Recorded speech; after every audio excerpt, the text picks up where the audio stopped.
the political geography of intervention in Haiti. Yeah. Right. So it's a very interesting contribution in terms that is linking critical cartography and IR. And I think this is quite interesting for this part of our model, right? Because we're bringing critical lessons on peace building and state building studies in IR through this focus on color coding and security mapping, right? And with the securitization and the intervention literature. So it's an interesting mix on security and cartography and IR. And I'm quite happy to have you here today, Nick. Nick was my co-supervisor, during my PhD at the University of Birmingham in international development. And this week I also had the opportunity to talk to his students on Monday about my own research and transitional justice. And it's very nice to having you here today talking to our students. And as Bruno said, we are part of an interinstitutional graduate program in IR here in Brazil, formed by 3 different universities, Unesp, PUC São Paulo, and Unicamp.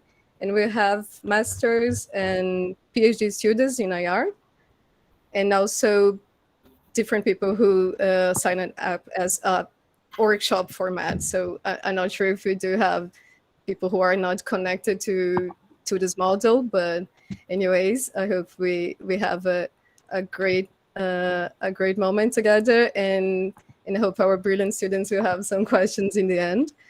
You can type down the questions in the chat in Portuguese or English as you prefer, or maybe open your mics by the end.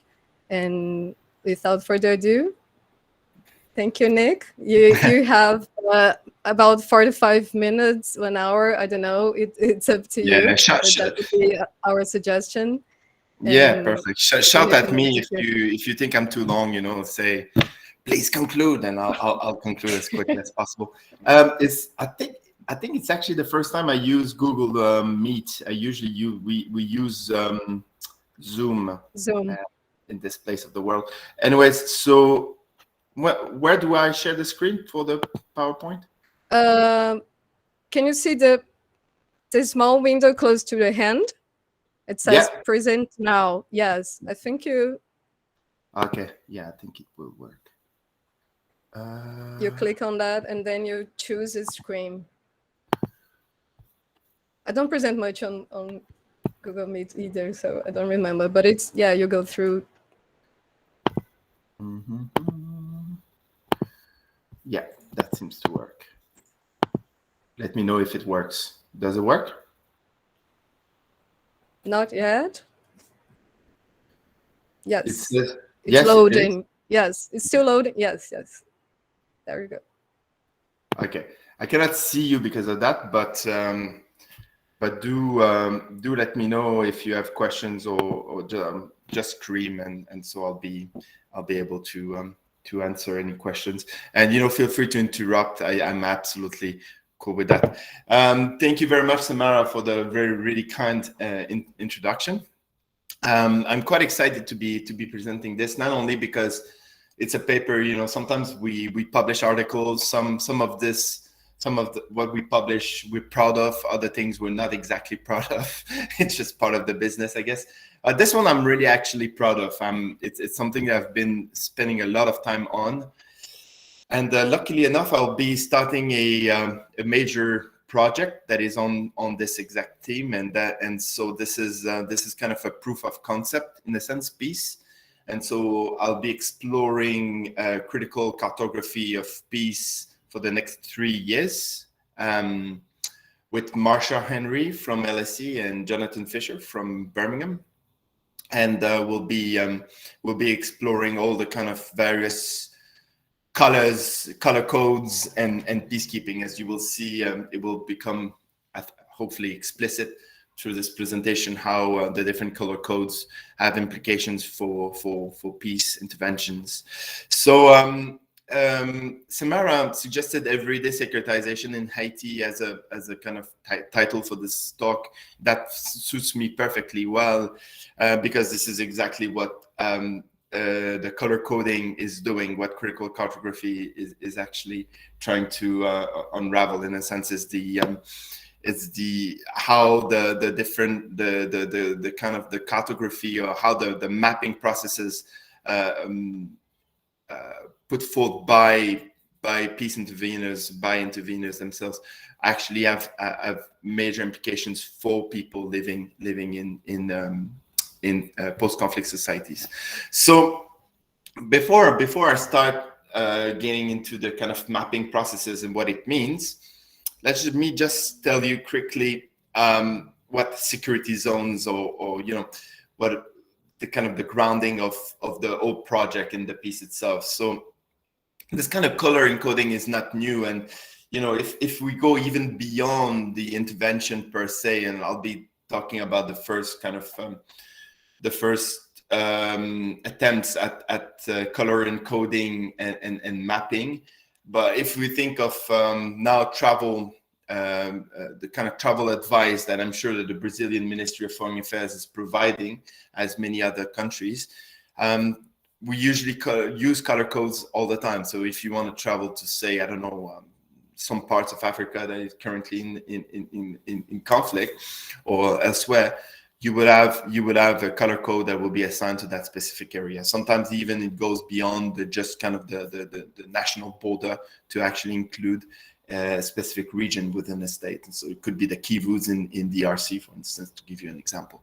So we have a number of these kind of color codes and color maps that have been part of, I would say, everyday understanding of intervention. So the green zone in Kabul is really well known, and Baghdad as well. The blue zone in Juba is a bit more niche. It's quite an interesting one, and we'll be exploring this in the next 3 years. So this is basically where the peacekeepers are allowed to stay. So that's why it's called the blue zone.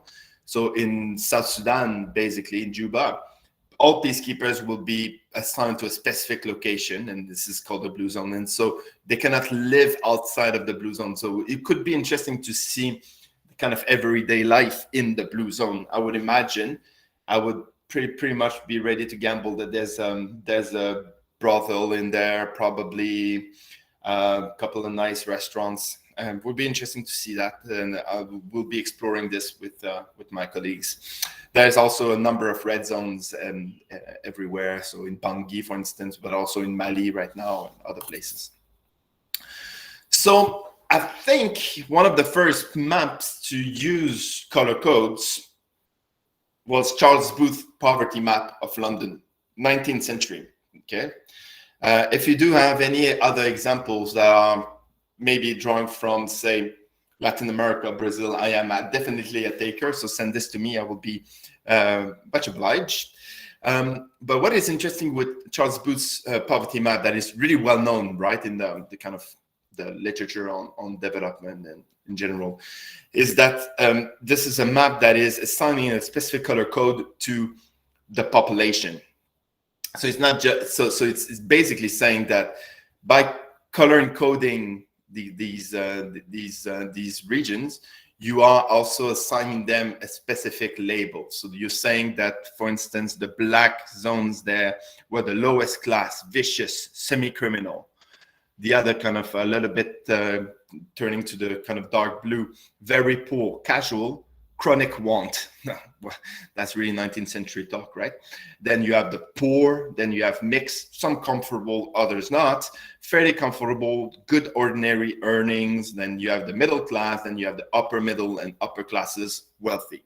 So you see that already kind of developing a kind of a science of cartography, Foucault would say governmentality practices, that is actually assigning a specific characteristic, a specific denomination to population based on the geography of the placement, right?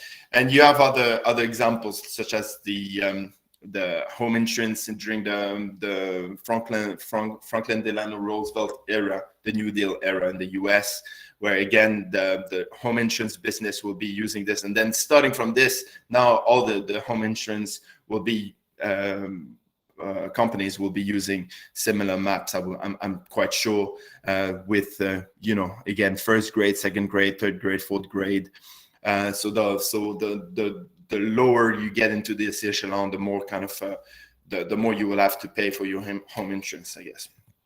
Okay, and then you have a number of examples. That's Chicago on the left side, where you have all the kind of the different homicides that are happening in the region, and seeing how this is linked to the maps. You have upper right. You have Kelowna in Canada, near BC. Well, in BC, but near Vancouver. Where you have a red zone where basically if you are a drug addict and you've been convicted of using drugs, then you are not allowed in that red zone again. So and then you have Islamabad, for instance, also that has a red zone. I'm sure that whichever country you're interested in, you will be able to find color codes one way or another. Usually it's a red zone. That is the easiest one. So then I think it's the piece that I've been working on is actually, I mean, I'm not trying to boast on anything, but I think it's the first one to actually really put critical cartography and connecting this with peace missions. I think that the first one to do a kind of critical reading of color codes or color in general will be the second piece that I asked you to was sent to Samara, which is written by a colleague of mine, Xavier Guillaume, in the Netherlands, and it's a brilliant piece on the chromatology, so the study of colors. I think it's a great piece. But he's using this the example of the military fatigue, so the clothes used by military personnel. And what I'm doing is looking at this from a critical cartography point of view. So what is critical cartography then? Is the analysis of how power works through maps, informing how they are made, read, and otherwise used. Okay, so here maps have become more than just the artifact, more than the actual product that you see. I'm interested in the mapping process, right? So where the security map then becomes something else. It becomes a set of knowledge, constantly reaffirmed and remade. And you will see it can be fluid, and sometimes it can be quite fixed, but also reappropriated and contested. And that's also quite important. So if you just look at map as an object, then you're missing out on the fact that, well, there's a process of a reiteration behind the map. There's always a kind of reconsideration of the boundaries all the time, but also how people actually live with these maps. And that's why the title of the piece is the first title is Living in the Yellow Zone, because it's actually focusing on how people are actually managing and contesting this situation, these practices. So I'm interested here in everyday practices of securitization, and I don't know to what extent you guys are reading the securitization literature, the Copenhagen School and all this, but I'm actually not interested in that literature, to be honest. I'm not interested in the speech acts per se. I'm not interested I'm more interested in the vernacular terms, say, of securitization. I don't want to lose you with this. It's a bit a niche little discussion going on in the critical kind of security studies, but I would say that I'm interested in the lived experience, how people actually live through this, and how they are focusing on their experiences first and foremost. So my first kind of initial research question was to try to understand the process of setting up these security zones. And so I went through two different questions. How are these security zones determined by MINUSTAH? So that's the UN mission in Haiti that I'm sure that you know very well, because Brazil has a leading role in MINUSTAH. And what the logics of securitization do they serve, and the second one is how these securitization policies impact and shape the state building processes in Haiti. So looking at the perspective, the local perspective in that sense, right? So it started off as field work in 2017 with MINUSTAH officials. And I have to say that this started off, like all good projects most of the time, started off as a side project. So I was actually working with the victims of the cholera in Haiti, trying to sue the UN. I don't know if you follow that story. I've been doing with other people a lot of work on focusing on the victims of cholera, and I got myself kind of a copy of the security map used by the UN, and this is where it's all started. So I was trying on the side when I was had a little bit of time interviewing minister officials and piling up a little bit of material on this, and then at the end I also did in June I did a specific study of this and went to Haiti to actually really ask those questions. I did focus also, and you will see why, on hotels in the yellow zone. And I've tried to kind of have an exhaustive sampling of them. So looking at those that are a little bit more bourgeois or a bit more high up in the scale, that is the Olafson Hotel, Prince and Plaza for expats. Those that are a little bit in between, the Le Marcelin, and then others that are mostly for the diaspora. You will see why I'm focusing on hotels in a minute. So I'll be going through 4 major arguments, hopefully, that we'll be able to discuss later on. Is that, first of all, the imagined geography of Port-au-Prince through these maps.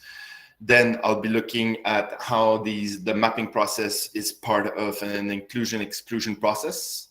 So basically every time that there's an international intervention, you have to really put it back into the wider context of the kind of the social dynamics, or what you could call state building processes that have been in place for before the intervention.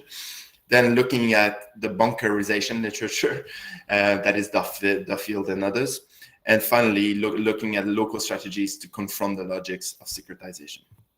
So this is the map that I got, and I really got excited by this map because it's actually almost 70% of Port-au-Prince that is actually enclosed in this yellow zone.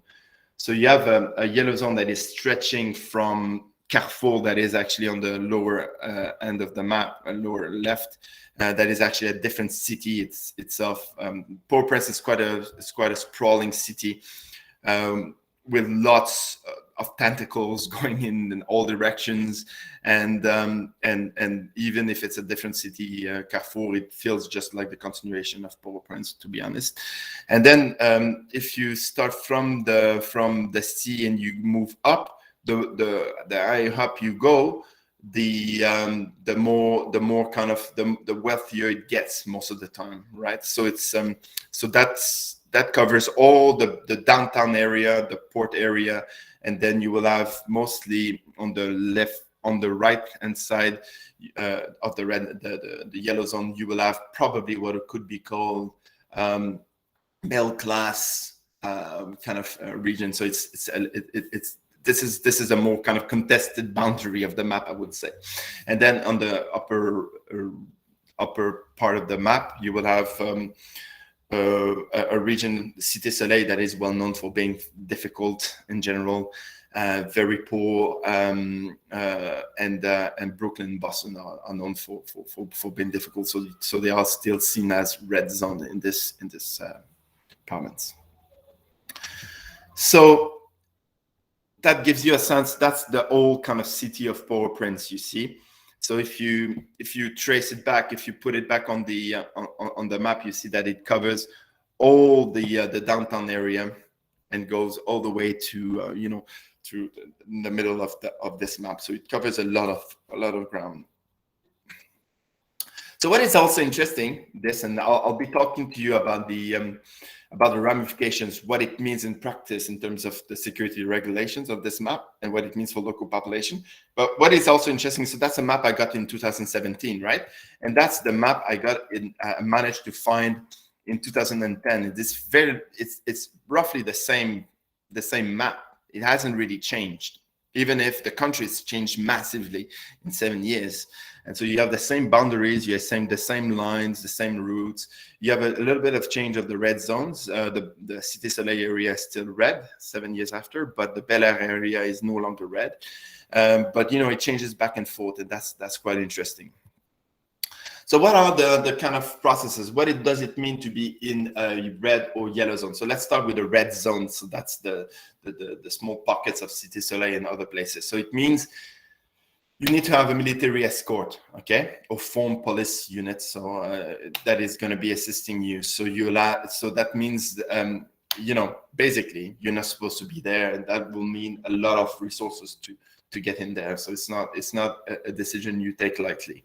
The yellow zone, then, what is interesting here is that, so first of all, it includes a warning that staff members are strongly advised to exercise extreme caution and remain vigilant when traveling to and through the yellow zone. So again, by the way, small note, so long for the local turn, right? Because once you look at the cartography of it, you see that actually the local turn is simply not implemented, right? Everyone is talking about, making this local ownership, connecting with local processes, having more space for local population to express their needs to peacekeepers. What happens in Haiti and elsewhere is that if the city is 70% a yellow zone, every time that there's a peacekeeper going through that zone, does it mean? Windows up, doors locked. You don't talk to people, right? The only people you talk to is when you go back to the base and when you go back to the green zone. And I'll be talking to you about that. So that means that you talk to a specific set of people that are in the most kind of privileged portion of Port-au-Prince. And so you get kind of like, obviously you will get the perspective from the bourgeoisie then on what is going on in Haiti. You never get to see or talk to normal everyday Haitian. So then you transit. When proceeding and transiting from the yellow zone, security measures include an obligation to carry a fully charged and ready-to-use radios, clearance from the base, obligation of being accompanied by at least one colleague. Again, that's all very cumbersome, so you don't get to see the downtown area. And what is really important for me, an obligation to be out of the yellow zone before 5. So what does it mean before 5? I mean, you guys are, Latin Americans, and, like most Europeans are also, it's just the Americans or the Brits who eat at 5, I guess, like most of the normal people will actually eat after that, hopefully. So what happens is that it means that there's no business for restaurants. Forget it about the hotels for the specific population. So you could say, well, wait a minute, this map is only for UN personnel, but it actually creates a social reality beyond the UN, because then after that, most NGOs will be, using this kind of mapping processes as well, maybe adapting it slightly to their own needs. But so you will see the reproduction of this knowledge. And so what it means is that all this, the downtown area is basically locked out of the economic process that is linked to peacekeeping. So you say, well, peacekeepers, they bring in money, but money to whom? That's the question. It will be money to the most affluent regions of Port-au-Prince, which actually is where it is the reason why there's so many things that doesn't work in Haiti. And I'm sure that also is a true story as well for other places in the world where you have a real kind of war between, or conflict, let's say, between different classes, between the well-off and those that are not well-off. So by restricting the kind of the fact that people cannot spend money in these regions, then you're creating all kind of reality on your own. Right. So I hope that I'm not losing you so far. I mean, I cannot see this. I can only see my PowerPoint, not your faces. So I cannot see any kind of frowning or dubious looks. Do let me know and shout over me if you have any question or if you want clarification. Then what is interesting is, so first of all, let's start with this kind of securitization in practice, right? What it means. So obviously there's a lot of story right now about the security situation in Haiti, and that's linked to something completely different that will take me another 2-hour presentation to tell you about the rise of military gangs, and that's been actually linked to specific policies by the late government, and especially the president that was assassinated. Anyways, so let's not get into this, but at the moment in 2017, and if you go back to 2010, when you see the first map that I've been able to get on the yellow zone, what you see is a homicide rate in Haiti of 6.9 by 100,000 inhabitants, which I don't know have the figures in Brazil, but I'm sure that this is lower than specific places in Rio and elsewhere. In Dominican Republic, we're talking about 25 per 100,000 inhabitants. Trinidad and Tobago 26, Jamaica 41. It doesn't stop tourism to be happening there. It doesn't create any kind of discussion about failed states and all this. As one criminologist wrote in a report, criminality waves in Haiti are often more fantasized than real. So this fear creates its own logic, especially through mapping processes. So what is interesting with these maps as well is that you see how it's reproduced in everyday language. So I'm just giving you a few examples, right? So we have a tweet from someone, probably religious person from the US. Prayers for all of Haiti. Today in 2016, there was this hurricane coming in through Haiti. The place I hold so special in my heart is in the red zone. Pray these people, wonderful people, that they are kept safe. So you see, the use of the red zone becomes a kind of colloquial everyday language.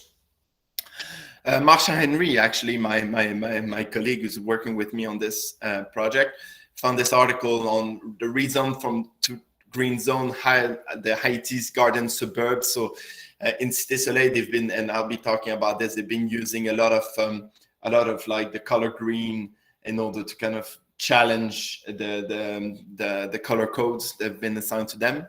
I've called this in the article greening strategies. Ram Haiti, so it's the person behind this is actually an Haitian American music performer. He's an artist, is a voodoo jazz player, and he's the owner of Olafson, one of the main hotels that is also in the yellow zone. So I interviewed him, and that's probably the start of the process of thinking about this project. And he tweeted a lot of things about the zones themselves and what it means. So for him, like he said, red zone used to mean unsafe. Now it was a security determination. It evolved into you are poor, we don't like you, we don't want your money spent there. And then even I found because I've been really trawling through the dustbin, of the internet for any references in this. And I found this this review of a hotel, of the hotel on TripAdvisor. So you have someone who says, wow, hidden lovely hotel in Haiti's downtown. We stayed there with my wife. We did not expect that it was such a lovely hotel in the Port-au-Prince red zone area. So you see people, so it's beyond the kind of practice of the UN. It becomes every day through the mapping processes of the UN.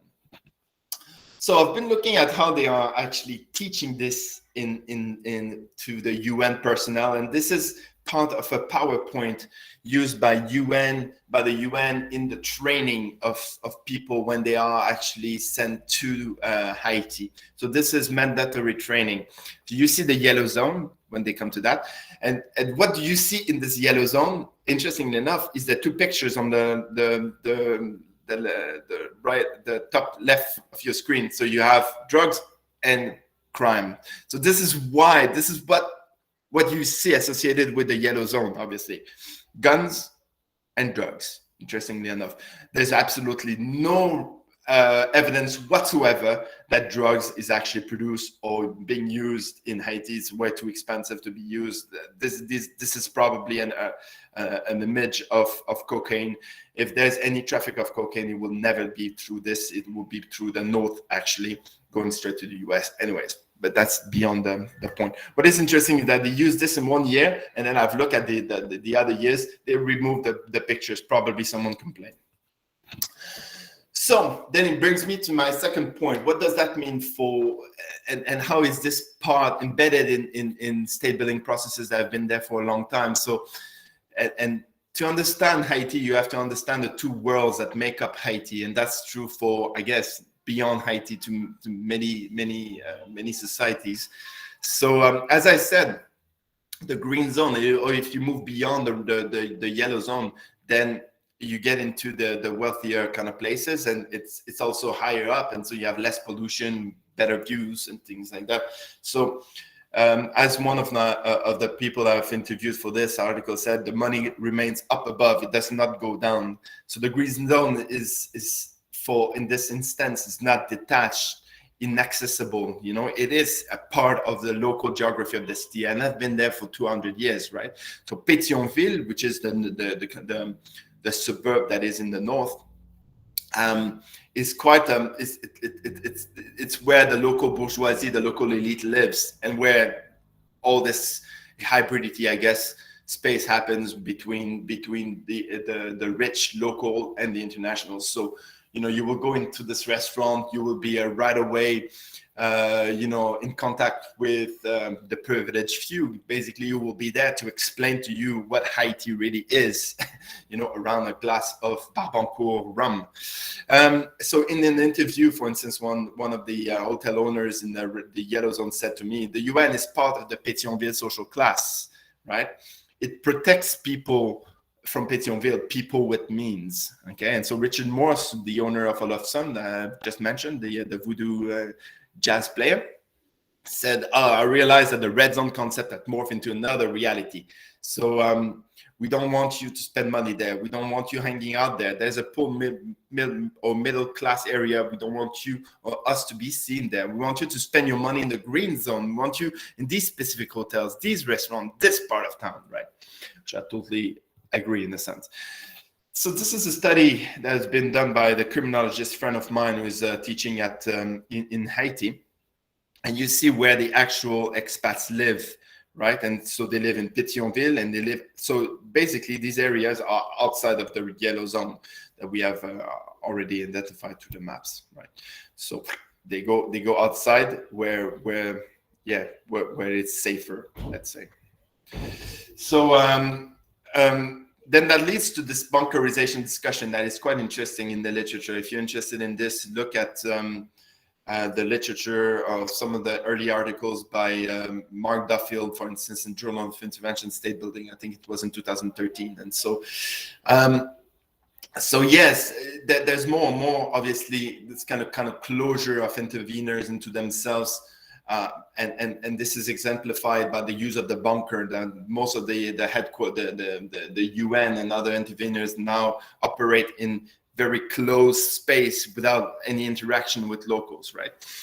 But what is interesting here is that it's not a bunker in the sense of in Afghanistan, for instance, where you have really bunkers in the middle of the desert and you are not in touch with the local society.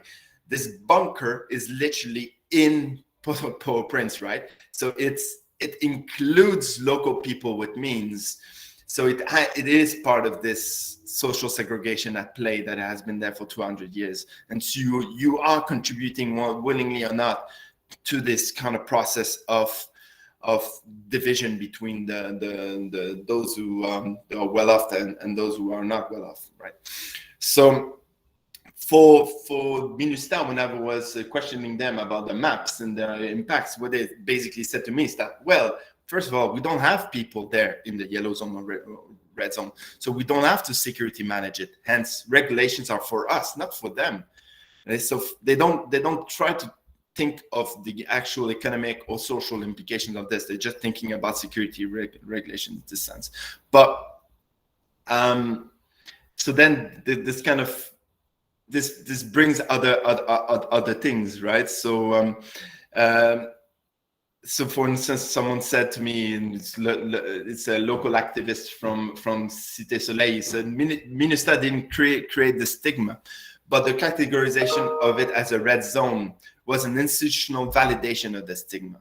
So it's a bureaucratic equivalent of the physical concrete barriers that are erected through the entrance of Cité Soleil. By being characterized as the red zone, you're 100% sure that you're not going to be able to develop into something better, basically. But what is interesting is that actually most of the actual violence happens where do you think it happens? It happens in Pétionville, people are not stupid, right? This is where the money is. And so thieves follow money, right? So there's a security expert, brilliant quote, really, I think, who said, when many NGOs arrived in 2010, they probably said, Cité Soleil is dangerous, Martissant is dangerous, Carrefour is dangerous, bam, bam, bam, red zones. I love the imagery. When I arrived, I said, all right, these are dangerous areas. We'll not go there. But between you and me, there are places in Pétionville that are more dangerous than places in Cité Soleil, right? So if you look at this, there's a really interesting kind of new wave of security maps that is used through Google Maps. So this is done by a local security expert who did it himself, I guess. So he's a kind of security consultant being based in Port-au-Prince. And so you have a very interesting, again, you see the yellow map of the security map of the UN in kind of filigrane almost. You see how this plays out as well. And so you have Pétionville, preferred neighborhood, right? I love these kind of terms. North of Pétionville, preferred neighborhood, Paco, preferred neighborhood. These are where all the NGOs are currently based, if you look at the other map I've talked about. But look, and so you have the kind of the red zones that you would expect from Cité Soleil there to Carrefour, for instance. But look at where the security incidents happen, right? The little guns, they happen in places that are actually outside of the yellow zone, right? So this is problematic in a sense. It shows the limits of this of this mapping process. But again, so if you question them, it's interesting that they don't change the map, because this will be, I'll be talking about it in the conclusion, this will actually lead to a revolution, because if you actually bar people from getting into Pétionville, where all the fun is, right, where the restaurants are, the discotheques are, well, obviously nothing is left for the internationals in that regard, right? So what are the locals thinking about all this? So there's a number of, so for instance, some of them obviously know about maps, others don't. So for instance, a Haitian American who was trying to help after the earthquake said, we only found out that our folks from the community of Carrefour Feu was in the red zone because we weren't getting any help. So for a while, because of the security maps, if you were in the actual red zone, for instance, after an earthquake or after something, you will be just airdropped some food and things, so people won't get there. And what is interesting is all the local politics also associated to this. So in Bel Air in 2009, for instance, there was a petition to be moved from a red zone to a green zone, right? And so the prime minister received a petition and basically the Haitian prime minister has absolutely no control over the UN map whatsoever. I mean, the UN map, security map, is decided by the UN and by the US, if you really ask. But definitely not in conjunction with Haitian officials. So it's interesting that the prime minister at that time, Michel Pierre-Louis, made a powerful speech about green. Green is a powerful symbol. It means that we can go forward. Everyone's playing along, right? It's very performative, but it's crazy that it didn't lead to anything, right? And then Cité Soleil in 2012, I've interviewed the local kind of groups who've tried to push a change in the security regulation there. And so they kind of created, it's very interesting, misinformation kind of statement. And so they kind of created they had a press event, okay, and they basically said, we celebrated the decision of several members of the international community to recognize our mutual success by reclassifying Cité Soleil as a yellow zone. Well, as you see in the maps, it's a red zone. It's still a red zone, right? And so I asked them a question, and I'll have a quote in a minute.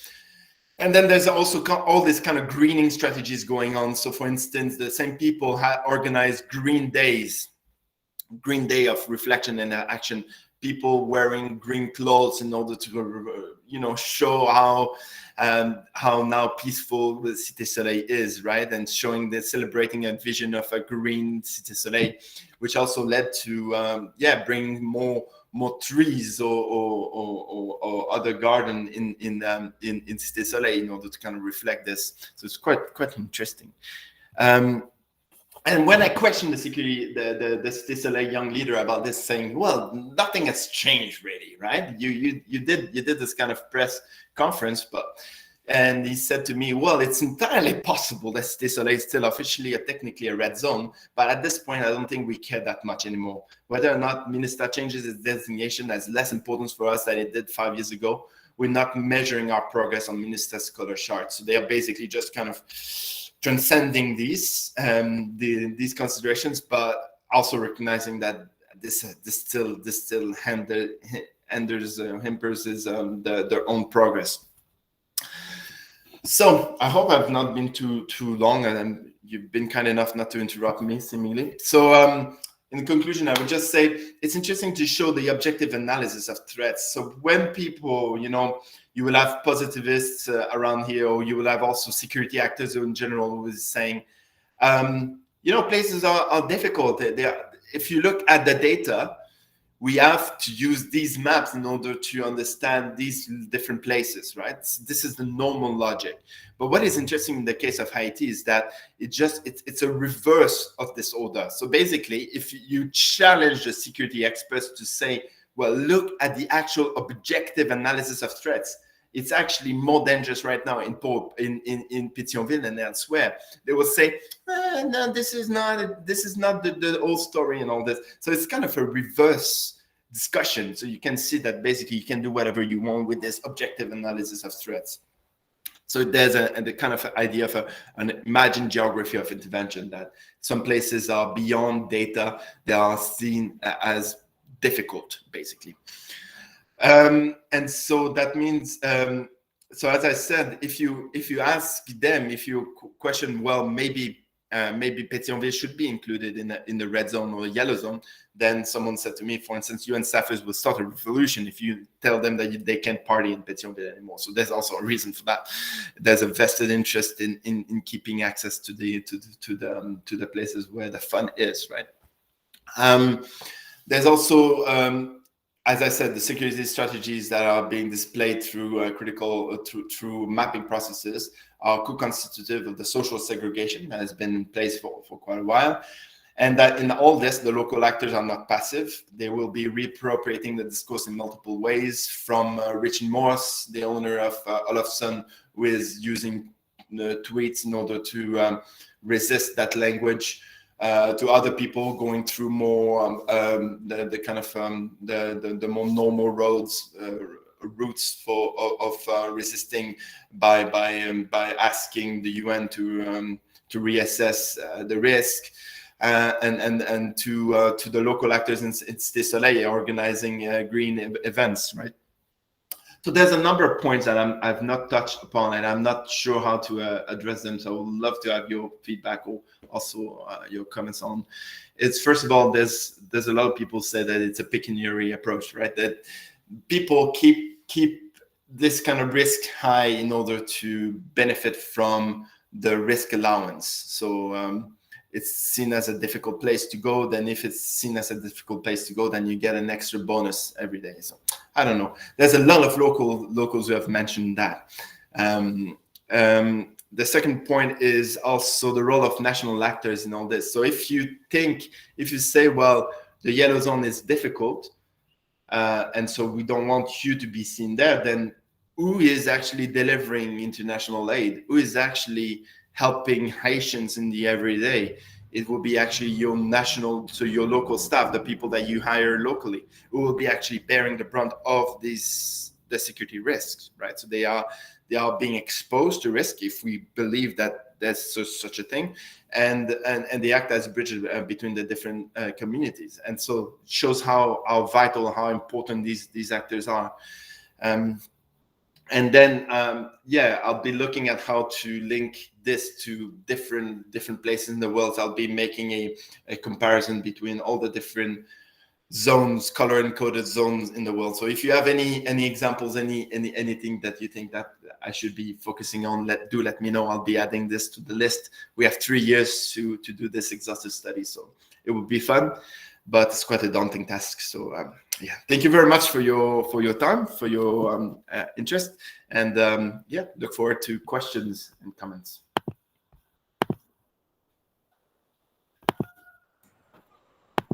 Yeah, you can see, but there are people clapping. Okay, good. Sorry, I'm still. Okay, now I'm back. I was not able to see. Anyways. Yeah, it's a bit weird when you're so immersed, right? I've Mhm. I've did a lecture like this once. It's a bit weird. But thank you, Nick. My It pleasure. was brilliant. Yeah.